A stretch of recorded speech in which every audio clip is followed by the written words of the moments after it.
Horror in real life doesn't come suddenly.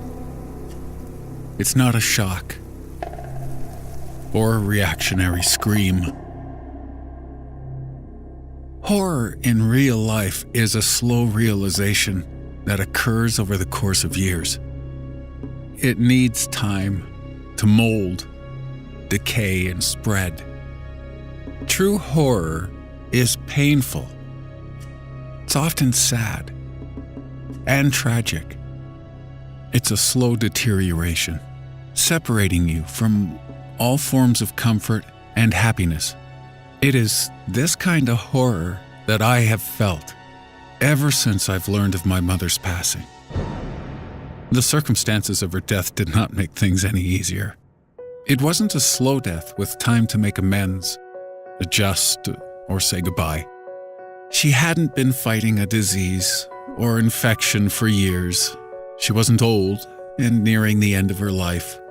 Her death came for her quickly and unexpectedly.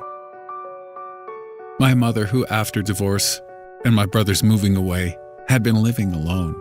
She kept herself busy by working for the church and caring for her parents. My last couple visits home, I had noticed she seemed more fragile than she should for a woman her age.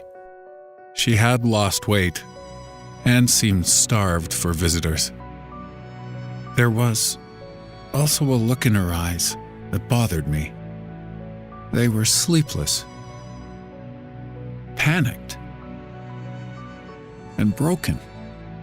It seemed as if she wanted to tell me something but couldn't. Instead, she would just smile sadly, change the subject. I was told that my brother found her late one night in October, locked in the downstairs bathroom, naked, lying in her own blood, with her wrists sliced open. She was 63 years old. Knowing that suicide is a mortal sin in the Catholic Church and my mother being a devout Catholic, I couldn't help but wonder if something else was involved in her passing. Not anything scandalous or plotted, but something queer and uncomfortable that had been with me and my thoughts since I was a child. It dealt with our family home, and more particularly, the old wooden doors. It all began with trouble sleeping. For as long as I can remember, I always had trouble falling asleep in my parents' house. My grandmother told me that as a small child, I was prone to sleep terrors. She would watch me during the day while my parents were at work and in the evenings when they went out to dinner. She told me that she was watching me the night a bad storm hit our neighborhood. A tornado had been spotted that night but never touched down.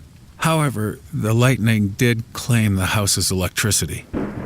My grandmother raced to my bedroom, worried the window facing my crib would break under the violent wind. There was something else she was afraid of as well. When my grandmother picked me up from my crib, she said she felt something in the room. Something new, different, and dark. My grandmother, who came to America from Italy as a child, told my parents that she had felt a strange presence that night and begged them to allow her to do a prayer to remove the malacchio, an old world superstition. But my parents, who were religious, believed in angels and demons, not folklore. They didn't want to dabble in curses and superstition. As I got older, the sleep terrors continued as nightmares.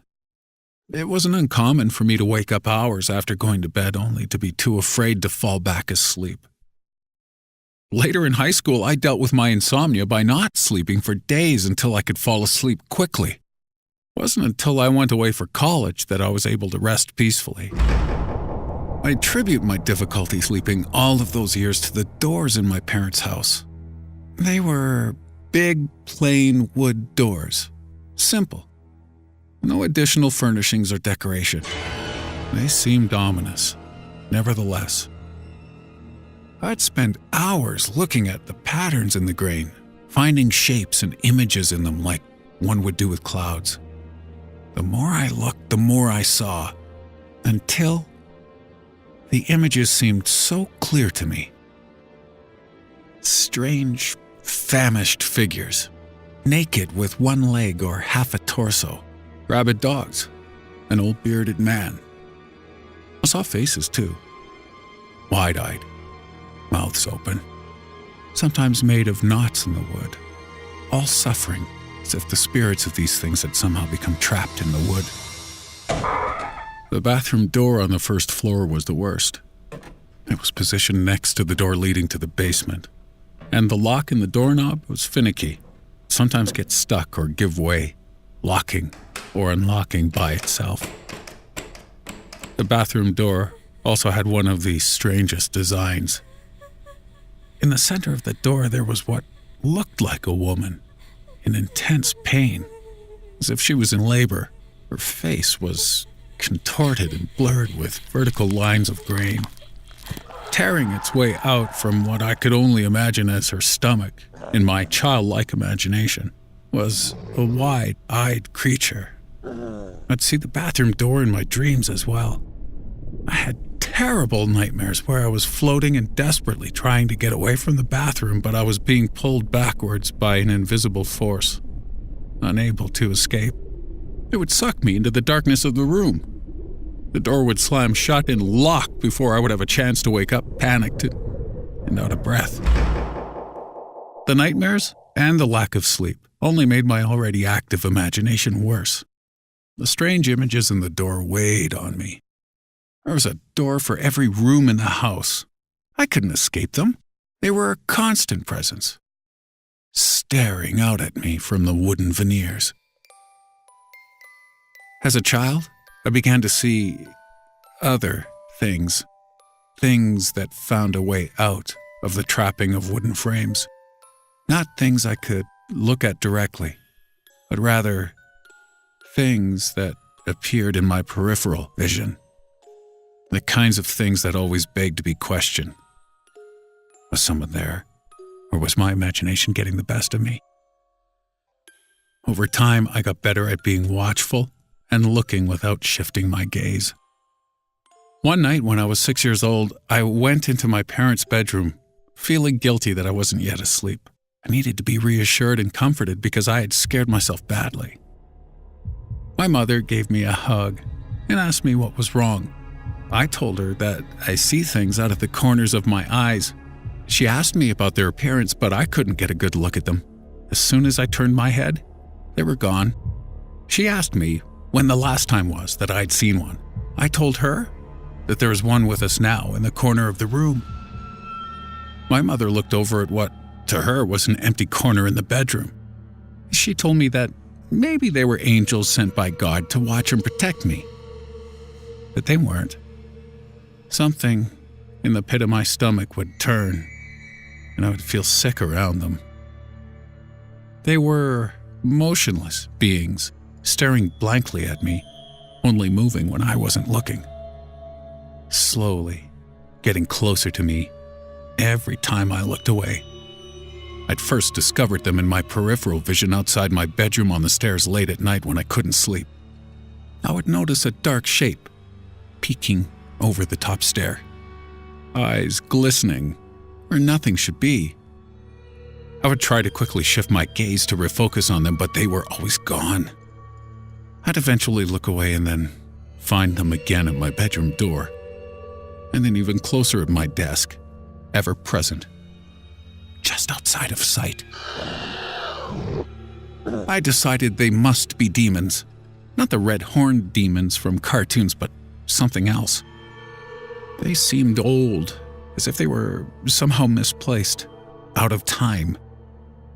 At night, when I would see them, I'd be too afraid to move or do anything but stare blankly, not giving them a chance to move in closer. Sometimes I would hear them talk to me in my bed. They would tell me to do things like to wait in the corner of the room or flood my mind with images of strange exotic places. I would sometimes do what they said, though nothing ever came of it. My mother panicked one afternoon when she couldn't find me. She searched the entire house, eventually finding me in the bedroom closet facing the wall, where the voices had told me to wait.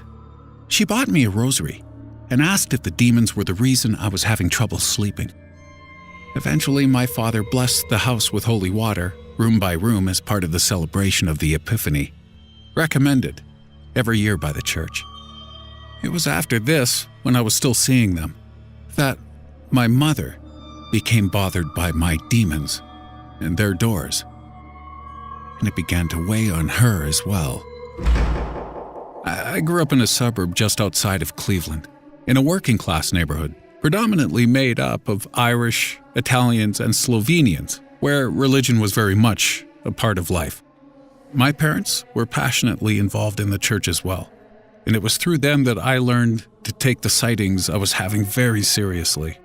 Instead of denouncing my demons as part of my imagination, my fears were reinforced and their existence confirmed through the power of faith and community. One night, we had a priest who was new to the parish over to our house to meet the family. After dinner, he asked me if there was anything I wanted to ask God for, and I told him that there are demons in this house that hide in the doors and I wanted them to go away. My parents shared a look of concern as my mother tried to explain. The priest looked at the doors before he left and assured me everything was okay. Later that evening, he spoke with my parents, and something was settled between adults. A couple of months later, my father did a small home renovation which included replacing all of the doors with white ones. It was relieving for the doors to finally be gone, and I thought I would now be rid of the strange creatures and be able to sleep, but it was too late. My mother told me that she was having the nightmares now as well. Something about the doors, she would say. As I got older, I read about the possession of objects like the Annabelle doll, and how the Native Americans believed in evil wood spirits called wakakuna. But I mostly ignored the demons, and I eventually stopped seeing them. Despite my mother's wishes, I no longer went to church, and I refused to talk about religious matters or anything involving the strange things I had seen and felt in the house. I told myself that the horrors I faced as a child were due to my overactive imagination and strict religious upbringing. By the time I left for college, there had been no talk of doors, demons, or nightmares for a long time. Although I would still occasionally get that sick feeling in my stomach late at night when I was near the downstairs bathroom door. My parents would later divorce, my mom keeping the house and working at the church. I moved away for work to Twin Falls. It wasn't until my dad called to tell me about the circumstances of my mother's passing that I began to wonder if something more had happened to my mother. I made the trip home to find that my childhood neighborhood had been hit hard by the recession. It was now only a faded memory of the town I grew up in. The corner ice cream parlor was now a get cash fast lender, and the streets were relatively empty and bleak. Houses were boarded up, and my old high school had closed. Parked at a red light, I watched the traffic lights signal to empty streets. My parents' house even looked different. Old. Not as well kept as it was when my father had lived there. The grass had been overrun with weeds and the siding was dirty. We stood in front of the house that afternoon after the funeral, my brother's father and I. My brothers explained to me how my mom had been stressed, her mood swings had been violent, and her sleeping pattern was erratic. She would go for long periods of time without sleeping and then fall into a deep sleep for days. My brother told me how late one evening after work he had gone over to our mother's house to check on her. It had been 2 or 3 in the morning by the time he had arrived and let himself in, finding our mother in the kitchen making breakfast. He told me she had become confused about the time and had thought it was morning. He explained that she was trying different medications to help with the insomnia, and the doctors had thought the mood swings and suicide could have been a side effect.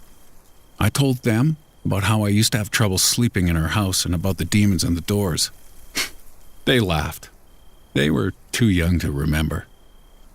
I told them that I thought I was going to sleep better after Dad had replaced the doors, but it wasn't until college that I slept well.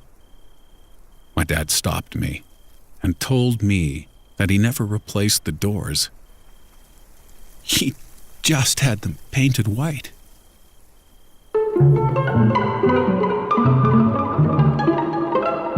Did you enjoy our tale?